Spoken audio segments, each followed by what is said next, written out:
Welcome all of you. देखो, last time अपन electric current वाला chapter अपना चल रहा था, जिसके अंदर अपन लोगों ने इलेक्ट्रिक पोटेंशियल तक यानी पोटेंशियल डिफरेंस तक पढ़ चुके हैं अपन। आज का अपना मेन टॉपिक होने वाला है बच्चों ओम्स लॉ पर, कि ओम्स लॉ क्या होता है और उसका वेरिफिकेशन देखेंगे अपन। ओम्स लॉ का एक्सपेरिमेंटल वेरिफिकेशन को समझेंगे अपन।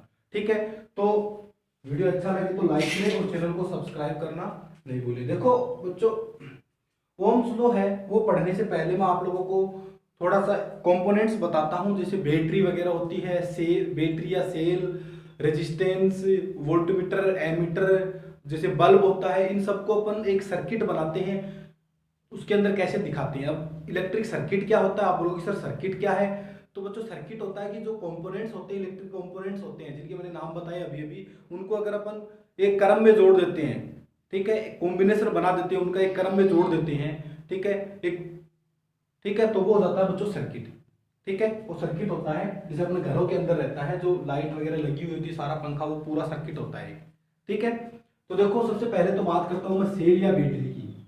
सबसे पहले बात करता हूं सेल या बैटरी। सेल या बैटरी को बच्चों अपन दिखाते हैं, एक तो ऐसे खड़ी बड़ी लाइन, एक छोटी लाइन। ठीक है, बड़ी लाइन होती है वो प्लस होती है, छोटी लाइन होती है वो माइनस होती है। ठीक है, तो परिपथ के अंदर, सर्किट के अंदर बच्चों अपन सेल या बैटरी को ऐसे दिखाएंगे। अगर ये सिंबल बना हुआ है, ठीक है, तो मतलब वो बैटरी है। अगर कोई सर्किट के अंदर ये सिंबल है, इसका मतलब वो बैटरी बनी हुई है उसके अंदर। ठीक है, तो ये तो कंपोनेंट का नाम है और इधर मैं सिंबल बनाऊंगा। ठीक है, उसके बाद में है प्लग की। जो की होती है, जैसे बटन नहीं होती क्या, जो बोर्ड के अंदर, जो लाइट वाला बोर्ड होता है उसके अंदर बटन लगी हुई होती है, उसकी बात कर रहा हूं। ठीक है, तो की को अपन दिखाते हैं बच्चों ऐसे, ब्रैकेट लगाते हैं दोनों साइड ऐसे दिखा के, ऐसे बीच में डॉट लगाते हैं। ठीक है, अब ये डॉट अगर लगा हुआ है इसके अंदर, उसका क्या मतलब है, और डॉट अगर नहीं लगा हुआ उसका क्या मतलब है। डॉट लगा हुआ है इसका मतलब है सर्किट क्लोज्ड है, यानी ये जो क्लोज है, ये जो की है ये क्लोज है। ठीक है, और सर ये डॉट नहीं लगा हुआ इसके अंदर ऐसे, तो मतलब ये ओपन है। अब क्लोज और ओपन का अलग मीनिंग होता है यहाँ पर। ये जब डॉट लगा हुआ है तो अपन बोलेंगे कि ये की है वो क्लोज्ड है, क्लोज्ड की है ये। इसका मतलब जो सर्किट है उसके अंदर करंट फ्लो हो रहा है, यानी देसी भाषा में बोले तो आपने जो बोर्ड की बटन हो ना, बात चालू हो ना, जब लाइट चलती रहे, मतलब पंखो चालतो रहे। ठीक है, जरा तो वह क्लोज बोला बिना पा। ठीक है, और जब वह बंद हो जरा बिना पा बोला ओपन। ठीक है, तो इंग्लिश में क्लोज ओपन का मतलब अलग है। क्लोज सर्किट, क्लोज का मतलब सर्किट क्लोज बोलेंगे, इसका मतलब उसमें करंट फ्लो हो रहा है। सर्किट ओपन बोलेंगे, इसका मतलब करंट फ्लो नहीं हो रहा है। ठीक है, ये कहानी। उसके बाद में वोल्टमीटर की बात आती है। तो बच्चों वोल्टमीटर को ऐसे दिखाते हैं, V लिखते हैं और ये वोल्टमीटर का साइन होता है। ठीक है, एमीटर को ऐसे दिखाते हैं, एमीटर को ऐसे दिखाएंगे, ये लिखेंगे और ये ऐसे ऐसे बना हुआ, मतलब वो एमीटर लगा हुआ है। ठीक है, ये दिख लो वोल्टमीटर और एमीटर दिख रहा है। अब देखो उसके बाद में आता है बल्ब। इलेक्ट्रिक जो बल्ब होता है बच्चों, उसको ऐसे दिखाते हैं, ये इलेक्ट्रिक बल्ब का सिंबल होता है, ये बच्चों बल्ब का सिंबल है। ठीक है, उसके बाद में है एक वेरिएबल रेजिस्टेंस या वेरिएबल रेजिस्टर है। वेरिएबल रेजिस्टर्स है, इसको अपन दिखाते हैं ऐसे, जिगजैग लाइन और एरो बीच में, या फिर कैसे दिखाते हैं, जिगजैग लाइन और ये ऐसे। ठीक है, इसका मतलब होता है बच्चों variable resistor, variable resistance, current controller, resistant भी बोलते हैं, करंट कंट्रोलर भी बोलते हैं। ठीक है, ये बच्चों काम में लेते हैं अपन करंट को कंट्रोल करने के। अब ये होता कैसा है, तो ये आप लोग इसका डायग्राम देख लो, ऐसा होता है। ठीक है, इसका डायग्राम दिख रहा है, ये ऐसा होता है। इसके अंदर क्या होता है, जैसे मान लो एक होलो सिलेंडर होता है, एक होलो सिलेंडर नुमा पाइप होती है एक। ठीक है, सिलेंड्रिकल पाइप होती है। ठीक है, खोखली होती है जो अंदर से होलो है। ठीक है, उसके ऊपर क्या होता है, बहुत सारे टर्न वायर के लपेटे जाते हैं, ऐसे बहुत सारा ऐसे वायर लपेटा जाता है, ऐसे पास पास में, बिल्कुल पास पास में, पास पास में, पास पास में। ठीक है, फिर उसके ऊपर होता है एक स्लाइडर जो ऐसा होता है, इसके ऊपर ऐसे टिका हुआ रहता है वो, ये जो होलो पाइप है इसके ऊपर ऐसे टिका रहता है, जिसको आगे पीछे अपन स्लाइड कर सकते हैं ऐसे।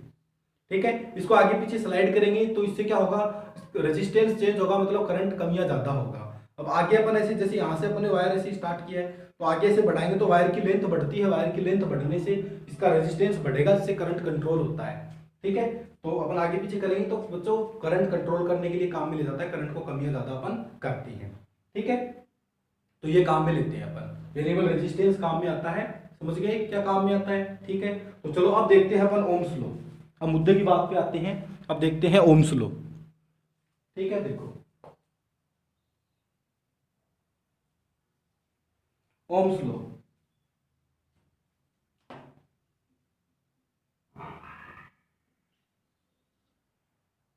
ओम्स लॉ क्या है? ओम्स लॉ बच्चों देखने से पहले मैं आप लोगों को बताता हूं कि ये साइंटिस्ट था एक, जिसने क्या किया, इसने जो कोई भी वायर है, जैसे ये वायर है, इसके अंदर जो करंट फ्लो हो रहा है उसमें, और इसके जो एंड्स पर जो पोटेंशियल डिफरेंस है, इनके बीच में एक रिलेशन दिया उसने। इनका बीच का जो रिलेशन दिया उसको बच्चों ओम्स लॉ के नाम से जाना गया। अब इसने क्या बोला, इसने बहुत सारे एक्सपेरिमेंट किए, उसके आधार पर इसने बताया, उसके उनके बेस पर उसने बोला कि जो इसके अंदर करंट फ्लो हो रहा है ना, इस वायर के अंदर, ये वायर है, इसके अंदर जो करंट फ्लो हो रहा है वो बच्चों इसका जो पोटेंशियल डिफरेंस है उसके डायरेक्टली प्रोपोर्शनल है। उसके क्या होगा? डायरेक्टली प्रोपोर्शनल होगा। इसमें जो करंट फ्लो होगा वो क्या होगा? इसके पोटेंशियल डिफरेंस के क्या होगा? डायरेक्टली प्रोपोर्शनल होगा। ठीक है, अब इसको अपन एक्सपेरिमेंट से आगे प्रूव करके देखेंगे कि ऐसा होता है क्या, किसी भी वायर के अंदर करंट फ्लो होगा वो उसके पोटेंशियल डिफरेंस के डायरेक्टली प्रोपोर्शनल होता है क्या। तो डायरेक्टली प्रोपोर्शनल का मीनिंग आप लोगों को पता है क्या होता है? एक डायरेक्ट कोई भी दो क्वांटिटी अगर डायरेक्टली प्रोपोर्शनल है तो उसका मतलब होता है एक क्वांटिटी को अपन जितना बढ़ाते हैं दूसरी क्वांटिटी उतना ही बढ़ती है। मतलब पोटेंशियल डिफरेंस जितना बढ़ेगा करंट भी उतना ही बढ़ेगा, पोटेंशियल डिफरेंस कम होगा करंट भी कम होगा। ठीक है, ये तो कहानी होगी डायरेक्टली प्रोपोर्शनल की। ठीक है, अब देखो क्या होगा जब प्रोपोर्शनलिटी के साइन को मैं इक्वल टू में चेंज करता हूं। जब कभी भी दो क्वांटिटी प्रोपोर्शनल दे रखी हो और उनके साइन को अगर अपन इक्वल टू में चेंज करेंगे, ठीक है, तो एक कांस्टेंट लेके आती है, जैसे यहां पर लेके आ गया आर कांस्टेंट। ठीक है, ये जो आर है बच्चों ये है प्रोपोर्शनलिटी कांस्टेंट, जिसको बोलते हैं रेजिस्टेंस। जिसको क्या बोला जाता है बच्चों? रेजिस्टेंस बोला जाता है। ठीक है, तो ओम्स लॉ का स्टेटमेंट क्या हुआ कि according to this law the current flowing in a conductor is directly proportional to the potential difference across its ends given temperature, length and other physical quantities are kept constant। यानी इसमें जो current है बच्चों वो directly proportional कब होगा कि जब जैसे इस रूम के अंदर है तो इस रूम का जो टेम्परेचर है वो, इस वायर की लेंथ, इसका क्रॉस सेक्शनल एरिया, ये सारी चीजें, इसकी जो फिजिकल क्वांटिटी है वो सारी क्या हो? कांस्टेंट होनी चाहिए। मतलब टेम्परेचर भी चेंज नहीं होना चाहिए रूम का। ठीक है, ऐसी सब चीजें होंगी तो वो क्या होगा? डायरेक्टली प्रोपोर्शनल होगा। ठीक है, ये कंडीशन एक अप्लाई की, ये कंडीशन होगी तभी ये जो लॉ है ये लागू होगा। ठीक है, तो क्या था ओम्स लॉ कि अकॉर्डिंग टू दिस लॉ, इसका स्टेटमेंट सुन लो ध्यान से, according to this law the current passing through a conductor या the current flowing in a conductor is directly proportional to the potential difference across its ends given temperature, length, cross sectional and other physical quantities are kept constant. अब mathematically इसका ये लिख देंगे अपन v proportional to i। फिर proportionality के sign को equal to में चेंज किया तो एक कांस्टेंट लेके आए जिसको बोला गया रेजिस्टेंस। अब ये रेजिस्टेंस क्या होता है इसके बारे में अपन डिटेल अगले लेक्चर के अंदर देखेंगे कि रेजिस्टेंस क्या होता है। ये सारी चीजें इसके बारे में डिटेल से अध्ययन करेंगे रेजिस्टेंस के बारे में। ठीक है, डिटेल से पढ़ेंगे। ठीक है बच्चों, तो ये है बच्चों क्या? Ohm's law. ठीक है, तो यहां से बच्चों आर की अगर मैं वैल्यू निकालना चाहूं तो आर इजिकल टू क्या आएगा? बोलो, ये आई इसके अपोन में चला जाएगा तो आर इजिकल टू क्या आएगा? V upon I. तो यहां से रेजिस्टेंस क्या हो गया? V upon I. अब V की, अब इस R है बच्चों, इसकी यूनिट में निकालना चाह रहा हूं। ये जो रेजिस्टेंस मैंने बोला इसकी मैं यूनिट निकालना चाह रहा हूं, तो इसकी यूनिट क्या आएगी? इसकी यूनिट बोलो क्या आएगी? देखो निकालने के लिए अपन देखें, ये जो V क्या है बच्चों, यहां पर पोटेंशियल डिफरेंस है। V क्या है? Potential difference. इसकी यूनिट क्या होती है? पिछले लेक्चर के अंदर बताया मैंने, क्या होगी? वोल्ट। ठीक है, और ये जो करंट आई होता है ये उससे पहले वाले लेक्चर के अंदर बताया, उसकी यूनिट क्या होती है? एम्पियर। इसकी यूनिट क्या होगी? एम्पियर। तो यहां से ये जो रेजिस्टेंस होगा उसकी यूनिट क्या आएगी? वोल्ट पर एम्पियर। वोल्ट पर एम्पियर। ठीक है बच्चों, और इसी वोल्ट पर एम्पियर है, इसको अपन बोलते हैं ओम। इसको क्या बोलते हैं? ओम। ठीक है, इस साइंटिस्ट के नाम पर इसकी यूनिट का नाम दे दिया गया। ठीक है, इसको जिसको क्या बोलेंगे अपन, ओम। और बच्चों इसको ऐसे लिखते हैं, ऐसे, इसको ऐसे लिखा जाता है। ठीक है, लिख दिया ऐसे, ये ऐसे लिखेंगे, ध्यान रखना इसको ऐसे लिखेंगे। ठीक है, ओम को ऐसे लिखते हैं और ये इसकी यूनिट होती है वोल्ट पर एम्पियर, या फिर इसको ओम भी लिखी हुई मिलेगी अपन को, ये वाली यूनिट लिखी हुई नहीं मिलती है, तो याद रखना रेजिस्टेंस की यूनिट क्या होती है, ओम। ठीक है, तो आगे बढ़े, आगे बढ़े बच्चों। तो ये तो था बच्चों ओम्स लॉ। अब यहां से मैं एक 1 ओम की डेफिनेशन निकालना चाह रहा हूं। ये जो रेजिस्टेंस आया इसकी यूनिट ओम बोली, तो यहाँ एक मैं 1 ओम की डेफिनेशन निकालना चाह रहा हूं। यहां से 1 ओम क्या होगा, 1 ओम की डेफिनेशन। तो देखो R इक्वल टू क्या है मेरे पास, R इक्वल टू आया V अपॉन I। अगर V भी 1 वोल्ट हो और I भी 1 एम्पियर हो तो बोलो R कितना आएगा, 1 अपॉन 1 कितना आ गया, 1 ओम। R क्या आ गया, 1 ओम आ गया। अगर V भी 1 है और I भी 1 है तो 1 अपॉन 1 क्या आ गया, 1 ओम आ गया। तो यहां से इसकी डेफिनेशन क्या हो सकती है, इसकी डेफिनेशन ये होगी बच्चों कि अगर कोई भी कंडक्टर है उसके जो करंट है वो 1 एम्पियर फ्लो हो रहा है उसके अंदर, ठीक है, और उसका पोटेंशियल डिफरेंस है वो 1 वोल्ट है, तो उस कंडक्टर का जो रेजिस्टेंस होगा वो कितना होगा, 1 ओम होगा। ठीक है, तो इसकी डेफिनेशन अपन ऐसे भी बोल सकते हैं, 1 ohm resistance, 1 ohm is the resistance of a conductor, 1 ohm is the resistance of a conductor through which 1 ampere current, through which a current of 1 ampere passed when 1 volt potential difference across its ends। यानी अगर उसके ends पर 1 volt का potential difference है किसी conductor के, ठीक है, और उसके अंदर एक है तो उसके अंदर 1 एम्पियर का करंट फ्लो हो रहा है, तो उस कंडक्टर का जो रेजिस्टेंस होगा बच्चों वो कितना होगा, 1 ओम होगा। ठीक है, तो इसलिए तो मैंने बोला 1 ohm is defined as the resistance of a conductor through which the current of 1 volt is passed when the current of 1 ampere is passed when 1 volt potential difference across its ends.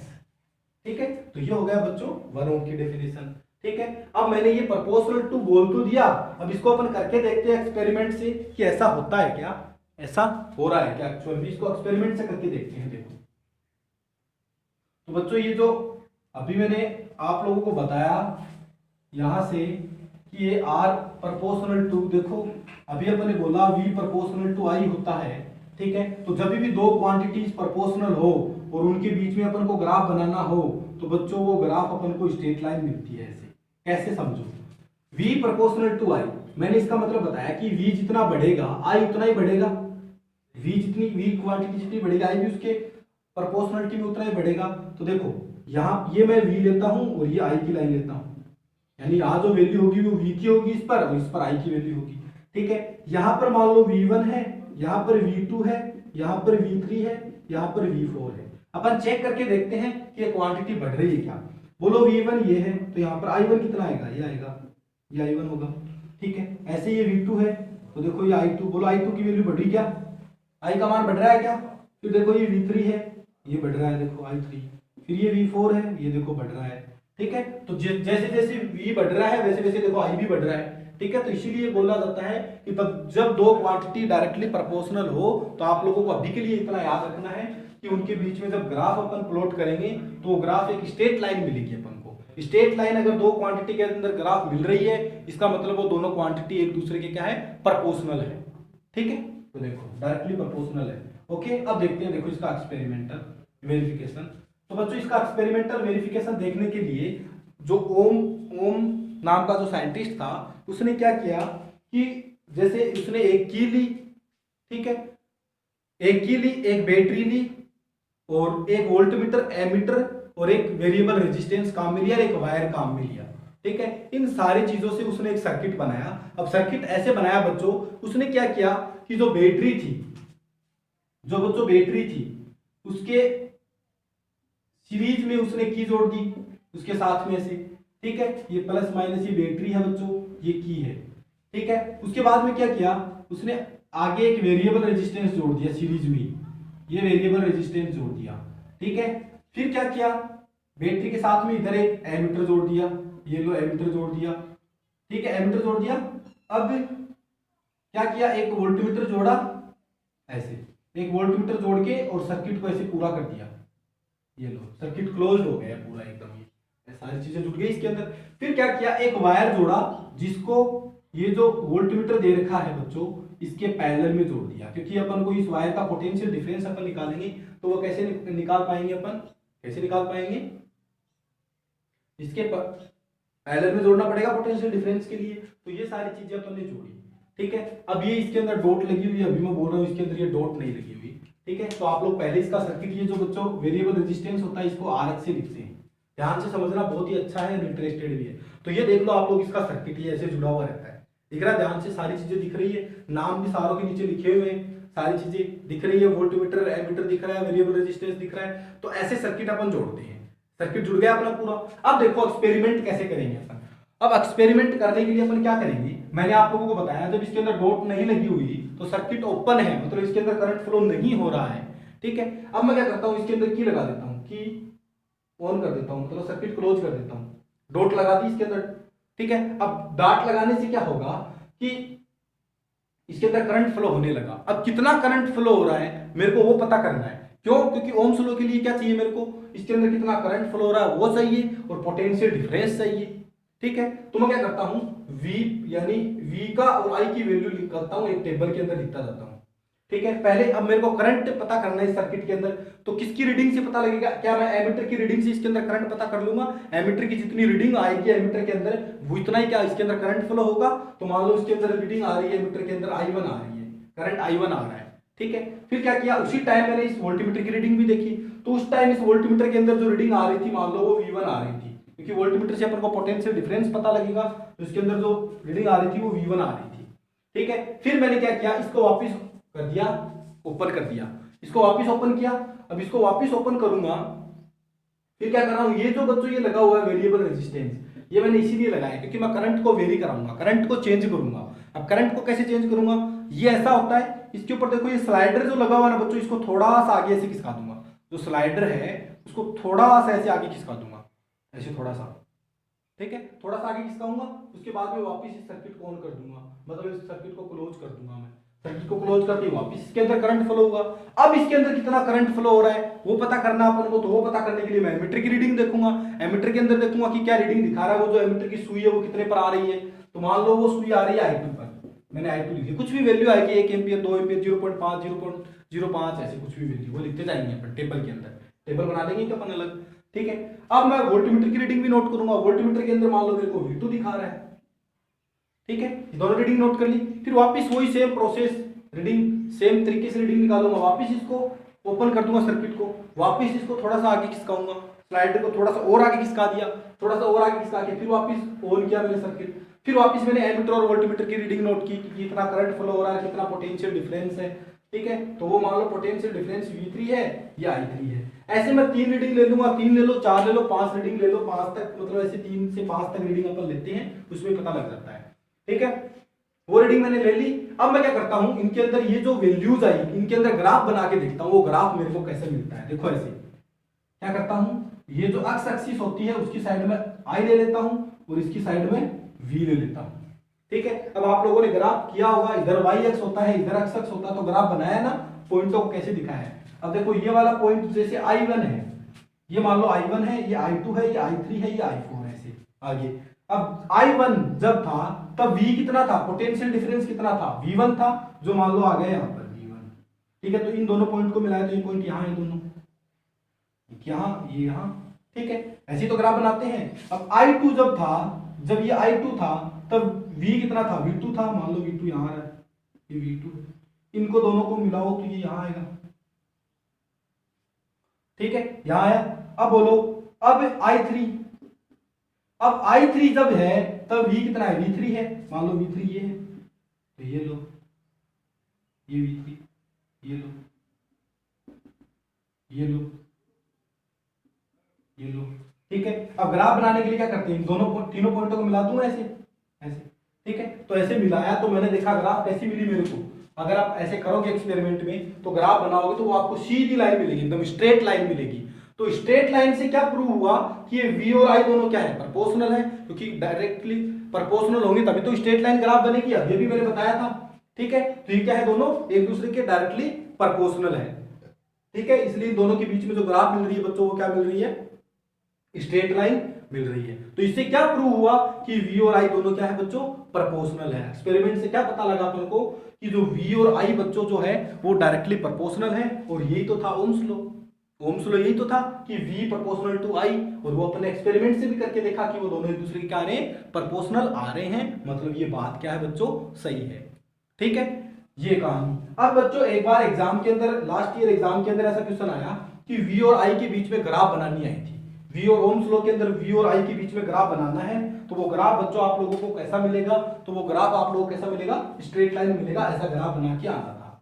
ठीक है, फिर अब ये question बनता है कि जो Ohm's law है उसका वेरिफिकेशन सर्किट डायग्राम, ये जो मैंने बनाया है, इसका क्वेश्चन भी 1 नंबर का बनता है, कभी एग्जाम में आ सकता है।